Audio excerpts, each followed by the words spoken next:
बिस्मिल्लाहिर्रहमानिर्रहीम। अस्सलाम वालेकुम। आप देख रहे हैं इल्म सहरा यूट्यूब चैनल। तो आज बना रही हूँ बहुत ही मज़ेदार सा मटन पुलाव रेसिपी। तो शुरू करते हैं अपनी इस मज़ेदार सी रेसिपी को। बिस्मिल्लाहिर्रहमानिर्रहीम। सबसे पहले यहाँ ले लिया है मैंने प्रेशर कुकर। इसमें मैंने शामिल कर दिया 1.5 kg मटन का धो के अच्छी तरह से इसे मैंने पहले से साफ़ करके रखा हुआ था। साथ ही इसमें मैंने 2 दरमियाने साइज़ के प्याज को कटिंग करके शामिल कर दिया। इसे 5 या 6 अदद मैंने ली सब्ज़ी मिर्चियाँ, उनका भी मैंने मिक्सचर इसमें शामिल कर दिया। 1 चम्मच भर के इसमें अदरक और लहसुन का पेस्ट शामिल किया। अब मैं कुछ खड़े मसाले शामिल करूंगी। इसमें है छोटी इलायची 3 अदद, 3 बादियान के फूल हैं, 2 लौंग हैं, 2 से 3 अदद लौंग हैं, कुछ काली मिर्ची हैं, सफ़ेद ज़ीरा है, 3 तेज़ पत्ते हैं, 1 मोटी इलायची है। तो इसे मैं शामिल कर दूंगी। इसमें है 4 से 5 अदद दालचीनी।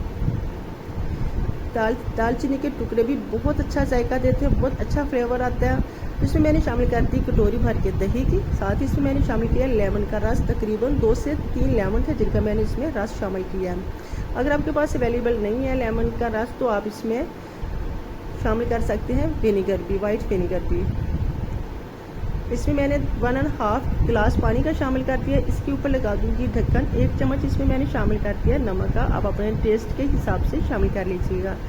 तो इसे मैं पकने के लिए छोड़ दूंगी तकरीबन 10 से 15 मिनट के लिए, ताकि अच्छे से गोश्त जो है टेंडर हो जाए। दूसरी साइड पे लिए मैंने कढ़ाई, इसमें मैंने शामिल कर दिया। इसमें भी मैंने 2 दरमियाने साइज़ के प्याज को कटिंग करके शामिल कर लिया। अब मैं इसकी बुनाई करूँगी, लेकिन इसे मैंने बहुत ज़्यादा भूनना नहीं है कि ये ब्राउन हो जाए या इसे काला नहीं करना। तो इसकी मैं हल्के सी फ्राई करती हूँ। अब मैं इसमें शामिल कर दूँगी अदरक को। 1 चम्मच मैंने अदरक लहसुन का पेस्ट का शामिल किया था, 1 चम्मच ही मैं इसमें शामिल कर देती हूँ। अब फिर से इसकी बुनाई करेंगे। अब मैं इसमें शामिल करूँगी टमाटर। तकरीबन 3 दरमियाने साइज़ के मैंने टमाटर लिए हैं, उनको रफली से कटिंग करके मैंने इसमें शामिल कर दिया।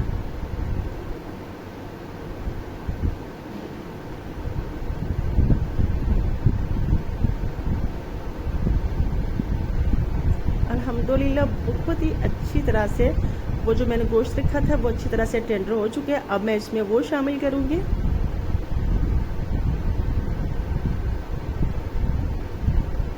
इस तरह बहुत जल्दी चावल तैयार हो जाते हैं और पुलाव खाने में सुपर डिलीशियस होता है। यकीन करें, अगर आप इसे एक दफ़ा ट्राई करेंगे तो वाकई ही खुश हो जाएंगे। इतना मज़े का ये पुलाव तैयार होता है।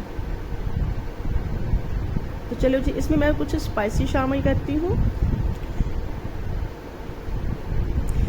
1 चम्मच मैंने पहले शामिल किया था नमक का और 1.5 चम्मच अभी मैं इसमें शामिल कर रही हूँ। 2 चम्मच इसमें काली मिर्च के लिए अपने टेस्ट के हिसाब से शामिल कर लीजिएगा। 3 चम्मच इसमें मैंने लिया है बिरयानी मसाला के, 1 चम्मच लिया छोटे वाला मैंने इसमें लाल मिर्च पाउडर का और आधा चम्मच लिया इसमें हल्दी का।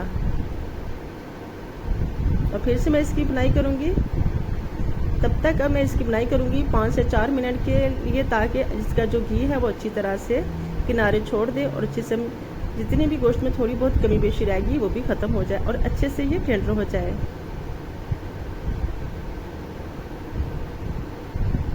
तो देखिए अच्छे से मसाला बिल्कुल तैयार हो चुका है।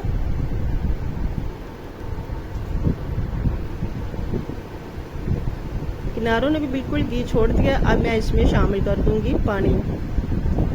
तो 3 गिलास ही मैंने लिए थे चावल के। अब 3 गिलास के हवाले से मैं इसमें शामिल करूंगी पानी की मैं इसमें 5 गिलास शामिल कर रही हूँ।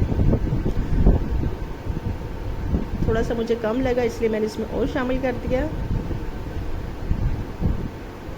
तो पानी को मैंने पहले से ही मेंशन करके रखा हुआ था, इसलिए मैंने वैसे ही शामिल कर दिया।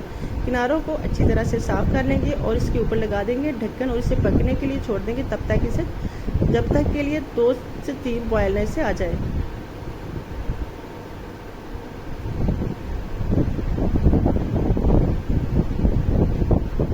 चलिए ढक्कन हटा के देखते हैं।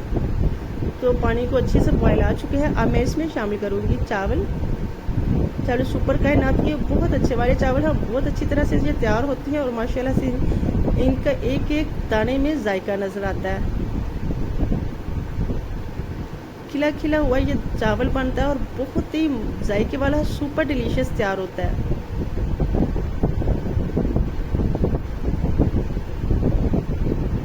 तो इसके ऊपर ढक्कन लगा दूंगी और इसका पानी अच्छे से खुश्क हो जाए। तो लीजिए जी, अब ढक्कन उठा के देखते हैं। 10 से 15 मिनट के बाद मैंने तकरीबन ढक्कन उठाना। पानी इसमें कुछ है, तो पानी को अच्छी तरह से इसे खुश कर लेते हैं। तब तक इसे हम दम के लिए तैयार कर लेते हैं।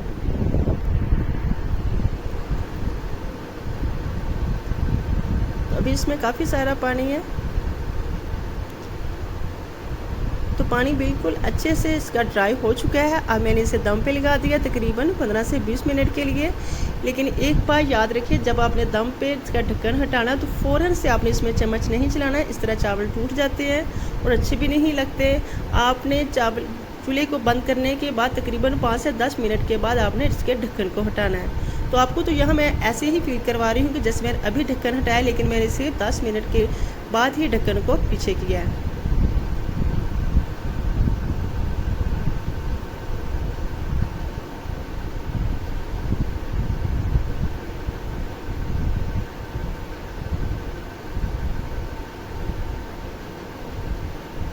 तो बहुत ही मज़े का पुलाव बन के तैयार हो चुका है। आई होप कि आपको मेरी रेसिपी अच्छी लगी होगी। अच्छी लगी है तो लाइक कीजिएगा, चैनल पे नए हैं तो चैनल को सब्सक्राइब करने के साथ बेल आइकन को लास्ट में प्रेस किया करें। Thanks for watching my video. अपना और अपनी फैमिली का भी ख्याल रखिएगा। मुझे दीजिए इजाज़त, मिलती है एक नई रेसिपी के साथ। तब तक के लिए अल्लाह निगहबान, अल्लाह हाफिज़, बाय बाय।